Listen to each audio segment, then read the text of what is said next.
अब सबसे पहले सॉल्व करने वाले हैं हम अपना प्रैक्टिस क्वेश्चन 1।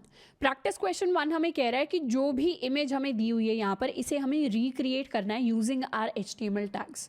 तो अगर इस इमेज को ध्यान से देखें तो हम यहाँ पर पता लगा सकते हैं कि कौन सी चीज़ कैसी चल रही है।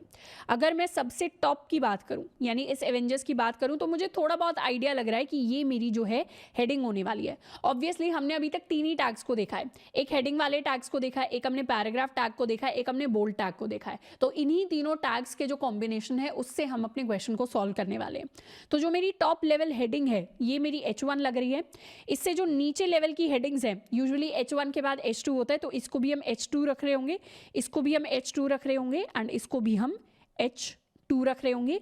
एंड इसके अंदर ये वाला जो टेक्स्ट है इसे हम रखने वाले हैं एज माई पैराग्राफ। तो ये मेरा एक पैराग्राफ टेक्स्ट होगा जिसके अंदर ये टोनी स्टार्क, अगर बोल्ड में दिखाई दे रहा है ये वर्ड, तो पैराग्राफ के अंदर हम बोल्ड टेक्स्ट को यूज करेंगे चीज़ों को बोल्ड दिखाने के लिए।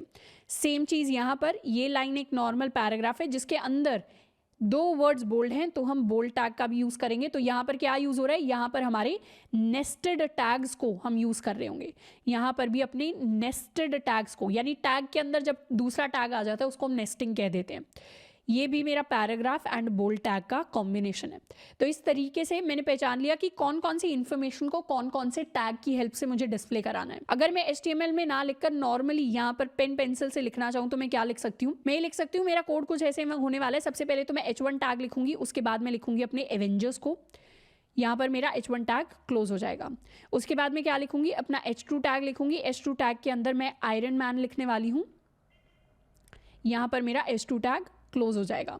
थर्ड में मैं लिखने वाली हूँ एक पैराग्राफ टैग। पैराग्राफ टैग के अंदर लिखूंगी also goes by the name, मतलब ये सारी जो इन्फॉर्मेशन है also goes by the name, ये सारी की सारी मैंने यहाँ पर लिखी अपने पैराग्राफ टैग के अंदर। एंड ये टोनी स्टार्क क्योंकि बोल्ड में है तो इसके लिए एक और टैग मैं लिखूंगी, इसे मैं येलो से हाईलाइट कर देती हूँ। यहाँ पर मैं लिखूंगी B एंड यहाँ पर लिखने वाली हूँ टोनी स्टार्क, और ये मेरा क्लोज हो जाएगा बोल्ड टैग एंड यहाँ पर क्लोज हो जाएगा मेरे पास मेरा पैराग्राफ टैग। तो इस तरीके से इन 3 लाइंस को डिस्प्ले कराने के लिए मैं ये 3 लाइनें लिख सकती हूँ। सिमिलरली इन दोनों लाइंस को डिस्प्ले कराने के लिए मैं दोबारा से H2 tag and paragraph tag को यूज़ करूँगी जिसके अंदर बोल्ड टैग की नेस्टिंग होगी। तो इस तरीके से मैं अपनी सारी इन्फॉर्मेशन को डिस्प्ले करा सकती हूँ। इसको अब हम लिखने वाले हैं अपनी HTML फाइल के अंदर। सबसे पहले मैं लिखने वाली हूँ अपना H1 टैग हेडिंग 1 जिसके अंदर मैं लिखूंगी एवेंजर्स। उसके बाद नेक्स्ट लाइन के अंदर आएगी मेरी हेडिंग 2 टैग जिसके अंदर मैंने लिखा है iron man with a space. Next line में मैं अपना पैराग्राफ टैग लिखूंगी, यहाँ पर लिखने वाली हूँ also goes by the name. यहाँ पर मेरा बोल्ड टैग आ जाएगा जिसके अंदर लिखूंगी टोनी स्टार्क। इसके बाद दोबारा से नेक्स्ट लाइन के ऊपर H2 टैग आ जाएगा जिसके अंदर लिखा होगा captain America. And next line के ऊपर दोबारा से पैराग्राफ टैग के अंदर also goes by the name. दोबारा से मेरा बोल्ड टैग आ जाएगा स्टीव रॉजर्स। नेक्स्ट लाइन के अंदर दोबारा से H2 टैग के अंदर मैं लिखने वाली हूँ हल्क। नेक्स्ट लाइन के अंदर पैराग्राफ टैग, यहाँ पर आएगा also goes by the name. यहाँ पर मेरा बोल्ड टैग के अंदर ब्रूस बैनर। तो इसको मैं कर लेती हूँ सेव। ये पूरा का पूरा कोड मैंने कर लिया है सेव एंड अब करेंगे इसको रिफ्रेश करते ही मेरी सेम जो helloworld.html फाइल है उसने ये वेब पेज क्रिएट कर दिया जिसकी हमें इमेज दी हुई थी।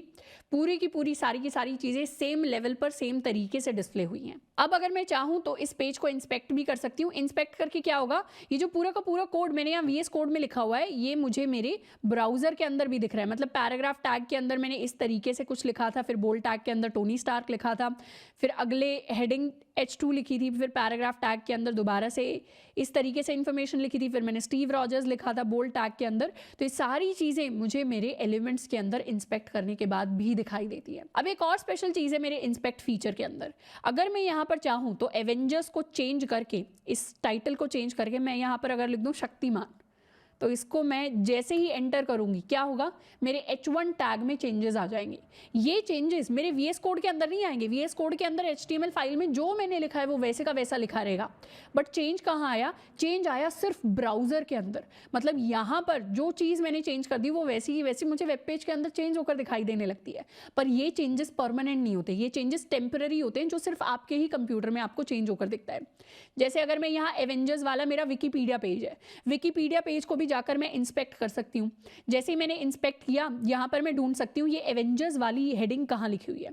ये एवेंजर्स वाली हेडिंग लिखी हुई है यहाँ पर मुझे दिख रहा है। ये भी मेरा एक H1 टैग है जिसके अंदर काफ़ी सारी और इन्फॉर्मेशन है, बट यहाँ दी एवेंजर्स लिखा हुआ है। अब इस दी एवेंजर्स को चेंज करके मैं यहाँ पर लिख सकती हूँ अपना नाम। मैंने यहाँ पर लिख दिया श्रद्धा खापरा। जैसे ही मैंने इसको एंटर किया, क्या हुआ, अब विकिपीडिया का जो पेज है उसका नाम चेंज होकर अब मेरा नाम हो गया। यहीं पर चाहती तो मैं इसको चेंज करके लिख सकती थी अपना कॉलेज, तो ये चेंज होकर हो गया।